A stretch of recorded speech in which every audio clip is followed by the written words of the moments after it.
datang kepada hamba Tuhan sekaligus untuk memperoleh persekutuan kita dalam Tuhan.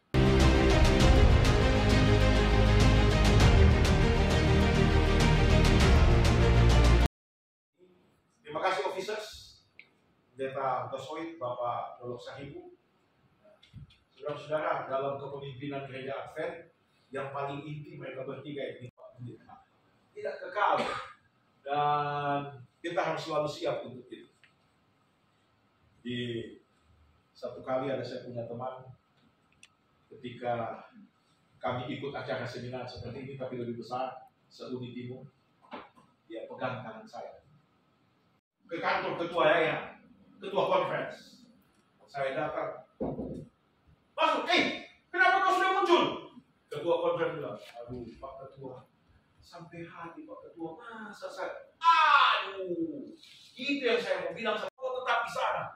Jadi saya tahu saya punya keadaan, banyak berdoa supaya kau dapat motor baru. Saudara, saya kembali dan tetap melayani. Pelayanan penurutan saya dengan ada orang, dia lihat saya tetap eksis, dia langsung telepon, pendeta, ambil motor satu di dealer untuk pendeta. Oh mas, ya akuntan ya, bukan pendeta ya, konferensi saudara-saudara. Pilih 5 orang, dua pengerja, 3 awam.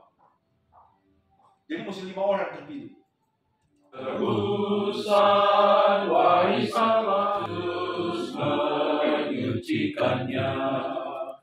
Kami masyurkan dan nyanyikan memuji Yesus sepanjang hari. Saudara, bukan berarti bahwa tidak ada datang, tetapi karena berbeda. Ya, tentang berbeda. Ya, perlunya kita memang berdoa dan perlu untuk bersabar. Ya, jangan membalaskan yang jahat dengan yang jahat. Itulah sebabnya kalau falsafah kita orang Tapanuki berbahu-bahu katanya. Jadi artinya bahu-bahu itu keranjang keranjang. Harus keranjang kita menjadi besar. Apapun masalah simpan di keranjang itu. Tuhan yang ditinggikan dan dimuliakan. Bukan untuk kepentingan kita melayani.